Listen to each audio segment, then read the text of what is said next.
নতুন জামাই লজ্জা পেতে শিখো বেয়াদব। এভাবে নির্লজ্জের মতো সবার দিকে তাকিয়ে আছো কেন? আমার মান সম্মান ডুবিয়ে দিবে নাকি? সবকিছু ফায়েজদের মাথার উপর দিয়ে যাচ্ছে। সবকিছু স্বপ্নের মতো লাগছে। ঘুম ভাঙলেই স্বপ্নটা শেষ হয়ে যাবে। ফায়েজের মাথার মধ্যে একটা ঘোর কাজ করছে।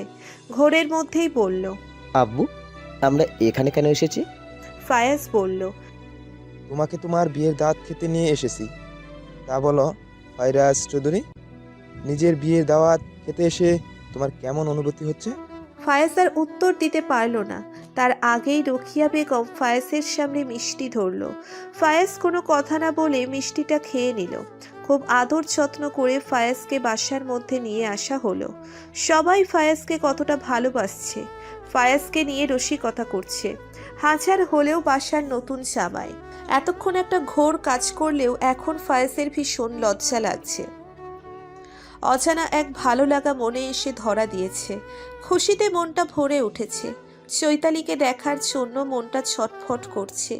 ইচ্ছে করছে দৌড়ে গিয়ে দেখে আসতে। এর মধ্যেই কাজী সাহেব চলে আসলো। বিয়ে পড়ানো শুরু করে দিল। ফায়েজের কাছ থেকে বিদায় নিয়ে চৈতালির কাছে আসলো। চৈতালি পাক্কা আধা ঘন্টা সময় নিয়ে 3বার কবুল বলেছে। কান্না করতে করতে মেয়েটা প্রায় শেষ। বিয়ের সকল কাজকর্ম শেষ। এবার বিদায়ের পালা। ইফাত চৈতালির হাত ফায়েজের হাতে দিয়ে বলল। নিজের কলিজার টুকরাটাকে তোমার হাতে তুলে দিলাম, যত্ন সহকারে আগলে রেখো। তোমার প্রতি আমার অনেক বিশ্বাস আছে, আশা রাখছি আমার বিশ্বাসের মূল্য দিবে। কখনো আমার বোনটাকে কষ্ট পেতে দিবে না। আমার বোন কষ্ট পেলে তার কষ্টগুলো ভাগ করে নেওয়ার চেষ্টা করবে। আর যদি কখনো আমার বোনকে তোমার কাছে বোঝা মনে হয় তাহলে আমাকে বলবে, আমি নিয়ে চলে আসব। আমার বোনকে সারা জীবন বসিয়ে রাখিয়ে খাওয়াবার ক্ষমতা আমার আছে। আমি আমার বোনের জন্য স্বার্থপর হয়ে গিয়েছি, তাই পুরনো সব ক্ষত ভুলে আমার জানটাকে তোমার হাতে তুলে দিলাম, আগলে রেখো। ইফাত বলল। তোমার মতো করে ভালো রাখতে পারবো কিনা জানি না, তবে তোমার মতো করে ভালো রাখার চেষ্টা করব। সব সময় ওর মাথার ওপর ডাল হয়ে দাঁড়াবো। কখনো কোনো বিপদ চৈতালিকে স্পর্শ করতে দেব না। নিজের সবকটা দিয়ে চৈতালিকে ভালো রাখার চেষ্টা করব। আমি সর্বদা তোমার বিশ্বাসের মূল্য দেওয়ার চেষ্টা করব ভাইয়া। ফায়াজ বলল। ইফাত আর দাঁড়ালো না। ভিড় ঠেলে বেরিয়ে আসলো। হয়তো কান্না লুকানোর জন্য পালিয়ে এলো। চৈতালি মাকে জড়িয়ে ধরে কান্না করছে। মাকে শক্ত করে জড়িয়ে ধরে আছে। তার একটাই কথা, তাদের ছেড়ে কোথাও যাবে না। মাকে ছেড়ে তানহাকে জড়িয়ে ধরে বলল। ভাবি, মাকে বলো না আমি তোমাদের ছেড়ে কোথাও যাব না, তোমরাও আমার সাথে চলো। প্রচুর পাগলামি শুরু করে দিয়েছে চৈতালি। ইফাত এসে বোঝালো, তবুও কথা শুনছে না। চৈতালি এমন ব্যবহারে ফায়াজ খুব বিরক্ত হলো। বিরক্তি মাখা মুখে বলল। এত কষ্ট করে পেয়েছি, যাবে না বলছো? দাঁড়াও, তোমাকে দেখাচ্ছি মজা। বলেই চৈতালির কাছে আসলো। সবাইকে অবাক করে দিয়ে চৈতালিকে কোলে তুলে নিল। ফায়াজের কাণ্ড দেখে ফায়াজের কাণ্ড দেখে সবাই মুখ টিপে হাসছে। অবশেষে চৈতালির বিদায়ের পালা শেষ হলো। চৈতালির বিদায় শেষ হতেই পুরো বাসা ফাঁকা হয়ে গেল। 10-12 জন আছে শুধু। পুরো বাসা একদম এলোমেলো হয়ে গিয়েছে। রাতটা কোনো রকমে পার করে দিতে হবে। আজকে সবাই ক্লান্ত। খেয়ে যে যার মতো চলে গিয়েছে। সকালে এসে কাজ করে দিবে। তানহা রুমে মুখ ভার করে বসে আছে। এত কিছু হয়ে গেল। ইফাত আমাকে একটা বার বলার প্রয়োজন মনে করলো না। আসুক আজকে, একটা কথাও বলবো না। গোলাপ আর রজনীগন্ধা ফুল দিয়ে সজ্জিত রুমে বসে আছে চৈতালি। চারিদিকে ফুলের সুবাস চৈতালিকে মাতাল করে তুলছে। চৈতালির খালি মনে হচ্ছে তার বিয়ে ফায়েজের সাথে হয়েছে, নাকি ভিড়ের মাঝে অন্য মানুষের কণ্ঠস্বর শুনে তাকে ফায়েজ ভাবছে। ঘোমটা তুলে বরের মুখটা দেখা উচিত ছিল, কিন্তু ফায়েজের সাথে বিয়ে হলে বরের নাম ফারহাস বলল কেন? সবকিছু কেন জানি গুলিয়ে আসছে। তখনই দরজা লাগানোর শব্দ ভেসে এলো। চৈতালি ভয়ে জড়সড় হয়ে বসলো। উসখুস করছে একবার বরের মুখটা দেখার। চৈতালি নিজেকে আর দমিয়ে রাখতে পারল না। ঘোমটা একটু উঁচু করে তুলল। তার আগেই ফায়াজ জামা কাপড় নিয়ে ওয়াশরুমে চলে গেল। চৈতালি হতাশ হলো, আবার ঘোমটা টেনে বসলো। ফায়াজ ওয়াশরুম থেকে বেরিয়ে এসে কোনো কথা না বলে বিছানায় একপাশে শুয়ে পড়ল। বড্ড অভিমান হয়েছে চৈতালির ওপরে। ভেবেই নিয়েছে চৈতালি কথা না বলা পর্যন্ত সে আগে কথাও বলবে না। বরের এমন আচরণে চৈতালিকে বড্ড ভাবাচ্ছে। বেশ কিছুক্ষণ বরের সারা শব্দ না পেয়ে ঘোমটা তুলে ফেলল।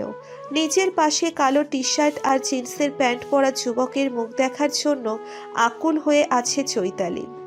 ফায়েজের দিকে একটু এগিয়ে আসলো।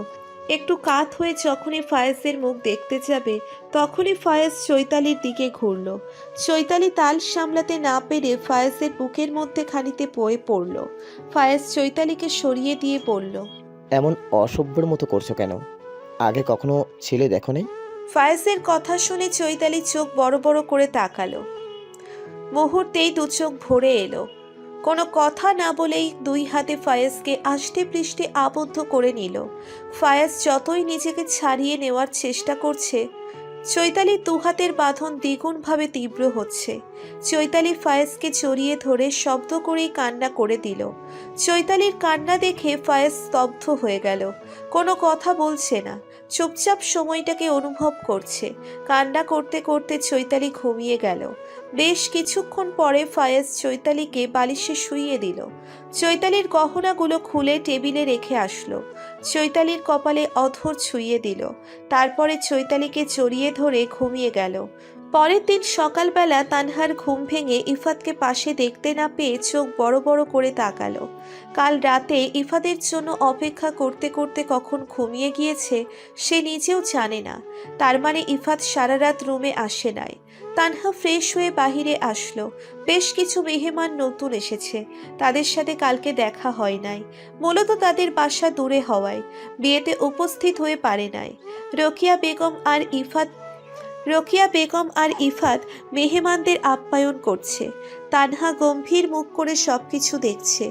ইফাত তানহাকে দেখে একটা প্লেটে খাবার নিয়ে তানহার দিকে এগিয়ে আসলো। তানহার হাত ধরে নিচের রুমে চলে আসলো। তানহা এখনো মুখ গম্ভীর করে আছে। ইফাত এক লোকমা ভাত তানহার মুখের সামনে ধরলো।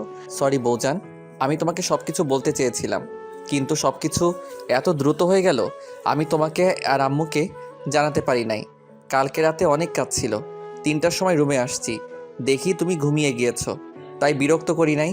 আমিও তোমার সাথে ঘুমিয়ে গিয়েছিলাম। সকালে উঠে কাজে লেগে পড়েছি পুরো বাসা পরিষ্কার করতে। জীবন শেষ হয়ে গেল। তোমার বর এত কাজ করলো, একটু বরের সেবা করলেও তো পারো। আবার কোনো বর নেই। তাহলে আমি কে? কেউ না।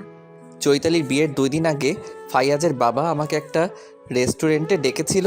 তানহা আগ্রহ নিয়ে ইফাদের দিকে তাকালো। আগ্রহী কণ্ঠে বলল, পরে আমি কারো কেউ না, আমি কেন কাউকে বলতে যাব? নিজে ভুল করেছে, আবার বড় বড় কথা বলছে। ভনিতা না করে বলো, ইফাজের সাথে চৈতালির বিয়ে কি করে হলো? ফাইয়াজের বাবা চৈতালির বিয়ের 2 দিন আগে আমাকে নিয়ে একটা রেস্টুরেন্টে বসে। আমি প্রথমে খুব অবাক হই। উনি আমার দুহাত ধরে মাপ চেয়েছেন। উনি গভীরভাবে অনুতপ্ত। আমার দুহাত ধরে অনেক কান্না করেছিল। আমি প্রচুর অবাক হয়েছিলাম জানো, এত কঠিন একটা মানুষ এভাবে কান্না করছে। উনি পুতুল আপু আর ভাইয়ার জন্য অনেক আফসোস করেছে। বলেছেন তিনি এক মেয়েকে হারিয়েছেন, নতুন করে ছেলেকে তিনি হারাতে চান না। বলে, তোমার বোনকে আমার ছেলের জন্য ভিক্ষা দাও। তোমার বোনকে ছাড়া আমার ছেলেটা বাঁচবে না। তুমি যা বলবে আমি তাই করব। আমার অহংকার দুটো ছেলে মেয়েকে শেষ করে ফেলেছে। আমি চাই না আমার অহংকারের জন্য আরও দুটো ফুল অকালে ঝরে যাক। আমি ওনাকে বলেছিলাম আমি আপনাকে কিভাবে বিশ্বাস করব? আপনি আমার বোনকে নিয়ে গিয়ে মেরেও ফেলতে পারেন। উনি বলেছিলেন উনি চৈতালিকে লাইফ সাপোর্ট দিয়ে তারপরে নিয়ে যাবেন। উনি ওনার কথা রেখেছেন। তারপরে ওনাকে বললাম চৈতালির বিয়ে তো আমরা ঠিক করে ফেলছি, ওনাদের কি জবাব দিব? তারপরে ফাইয়াজের বাবা আমার সাথে ছেলের বাসায় যান। ওই ছেলের বাসার লোকজন আমাদের সাথে অনেক বাজে ব্যবহার করেছে। ফাইয়াজের বাবা সবটা সামনে নিয়েছিল। আল্লাহ যা করে ভালোর জন্যই করে। চৈতালিকে আমরা কোন পরিবারে বিয়ে দিতে যাচ্ছিলাম তানহা? আমি চৈতালির জন্য স্বার্থপর হয়ে গিয়েছি তানহা। চৈতালি রোজ রাতে কান্না করত, নামাজ পড়ে কান্না করত, ভয়ে কিছু বলতে পারতো না। আমি তো ওর ভাই, আমি তো সব কিছু বুঝি। তাই পুরনো ক্ষত ভুলে দুজন মানুষের মুখ হাসি তুলে দিয়েছি। আমি কি খুব বেশি ভুল করেছি তানহা? তুমি কখনো ভুল করতেই পারো না। আমি চৈতালির যেটাই ভালো হবে তুমি সেটাই করবে।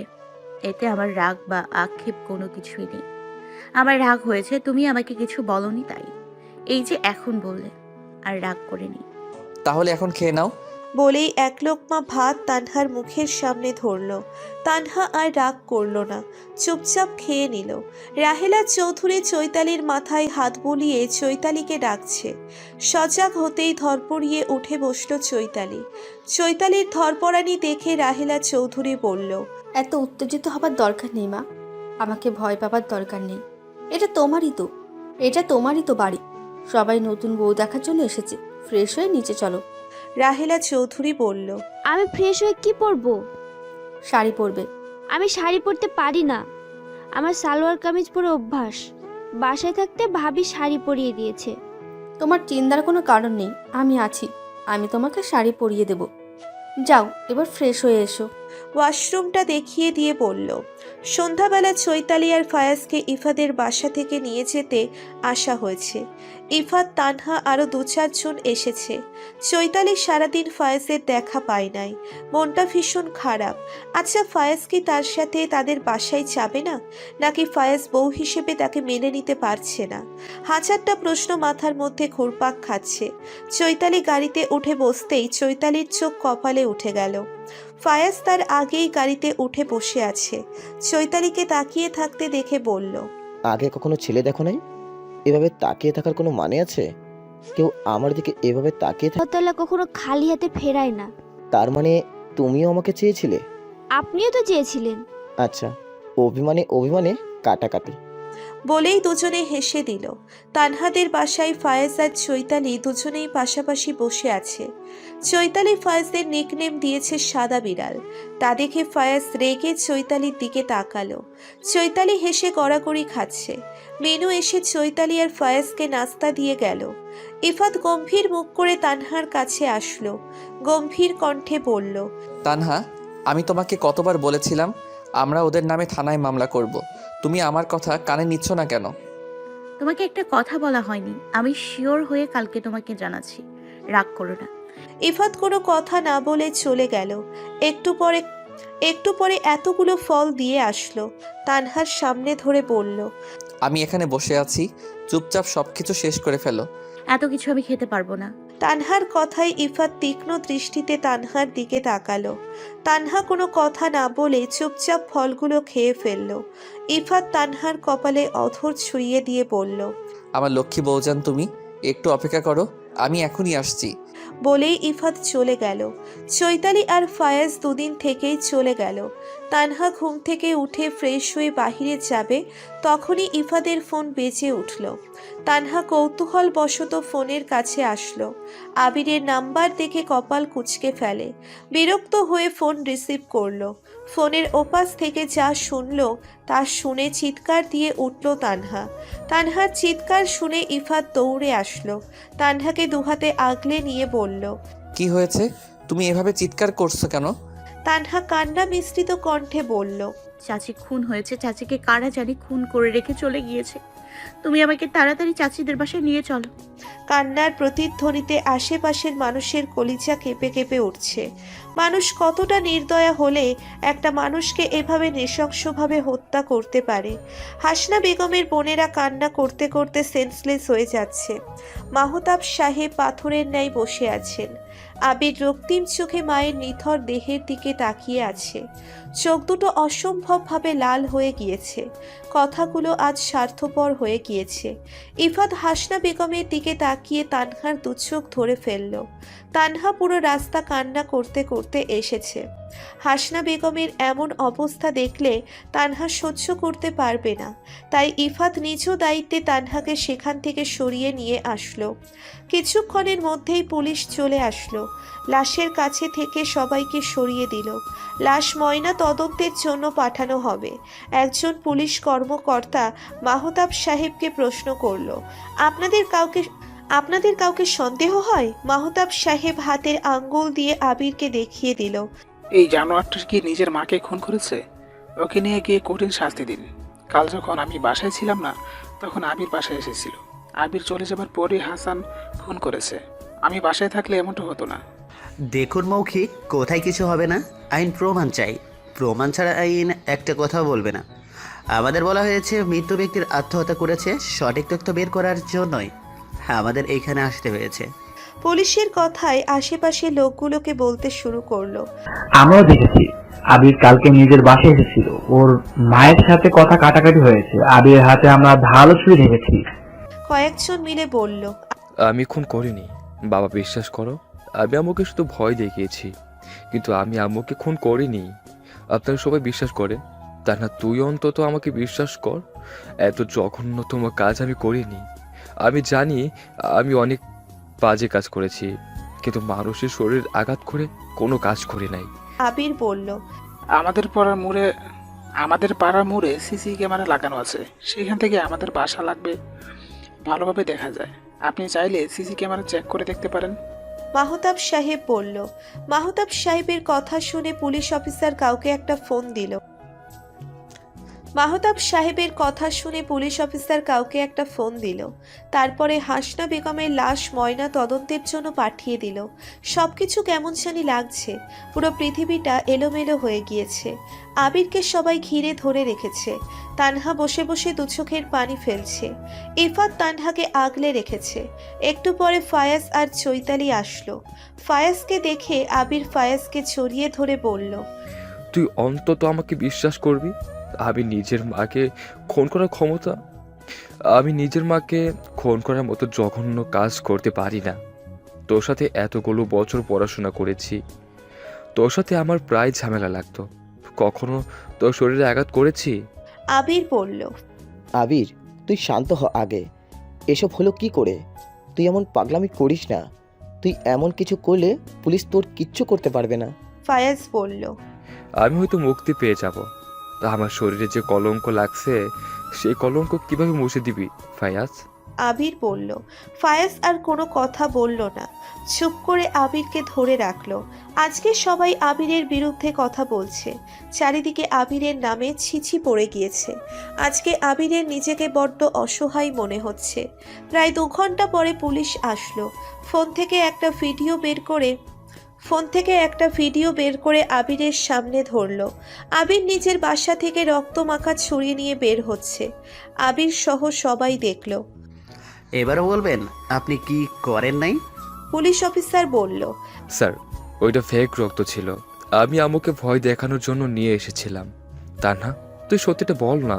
চৈতালি, তুমি তো জানো আমি কেমন, তুমি একটু সবাইকে বোঝাও না। আবির চৈতালির দিকে একটু এগিয়ে আসলো। চৈতালি ভয়ে ফায়াজ পিছনে লুকিয়ে পড়ল। দুহাতে ফায়াজের এক হাত শক্ত করে ধরে আছে। অনেকক্ষণ ধরে তোর কাহিনী দেখছি, কাহিনী করবি থানায় গিয়ে করবি। তোরা ভালো করে কথা শোনার মতো মানুষই না। পিঠে কয়েক ঘা পড়লেই গড়গড় করে সব সত্য কথা বের হয়ে চলে আসবে। বলেই টানতে টানতে আবিরকে নিয়ে চলে গেল। আজকে 7 দিন পরে ময়না তদন্ত শেষ করে হাসনা বেগমের লাশ দাফন করার জন্য পাঠিয়ে দিয়েছে। টানা 4 দিন আবিরকে জিজ্ঞাসাবাদ করার পরেও আবির মুখ দিয়ে একটা অক্ষর বের করেনি। 3 দিনের জন্য রিমান্ডে নেওয়া হয়েছিল। একটাই কথা বলেছে, আমি খুন করিনি। বর্তমানে আবিরের অবস্থা খুবই গুরুতর, তাই পুলিশ প্রশাসন আবিরকে হসপিটালে চিকিৎসার জন্য রেখেছে। চৈতালি ড্রেসিং টেবিলের সামনে দাঁড়িয়ে মাথায় চিরুনি করছিল। তখনই ফায়াজ চৈতালিকে পেছন থেকে জড়িয়ে ধরে। ফায়াজের কোমল স্পর্শে চৈতালির পুরো শরীর কেঁপে ওঠে। ফায়াজ চৈতালিকে নিচের দিকে ঘোরায়। চৈতালি কিছু বলতে যাবে তার আগেই ফায়াজ চৈতালির অধরে আঙ্গুল রেখে চুপ করিয়ে দেয়। চৈতালির অধরের কাছে অধর নিয়ে আসতেই চৈতালি ফায়াজকে ধাক্কা দিয়ে সরিয়ে দেয়। জোরে জোরে শ্বাস নিতে থাকে। মানুষটা চৈতালির কাছে আসলে চৈতালির দম বন্ধ হয়ে আসে। এই কয়দিনে ফায়াজ চৈতালির কাছে যতবার আসার চেষ্টা করেছে, চৈতালি ততবারই ফায়াজকে দূরে সরিয়ে দিয়েছে। চৈতালি অসহায় দৃষ্টিতে ফায়াজের দিকে তাকালো। ফায়াজ চৈতালিকে একবার পরখ করে নিয়ে কোনো না বলে চুপচাপ রুম থেকে বেরিয়ে গেল। চৈতালি আহত দৃষ্টিতে ফায়াজের যাওয়ার দিকে তাকিয়ে আছে। আমি মনে হয় একটু বেশি করে ফেলেছি। ভেবেই একটা দীর্ঘশ্বাস ছাড়ল চৈতালি। তানহা গভীরভাবে কিছু একটা চিন্তা করছে। তখনই ইফাত এসে তানহার কোলের মধ্যে শুয়ে পড়ে। সেদিকে তানহার খেয়াল নেই। ইফাত তানহার সামনে তুড়ি বাজিয়ে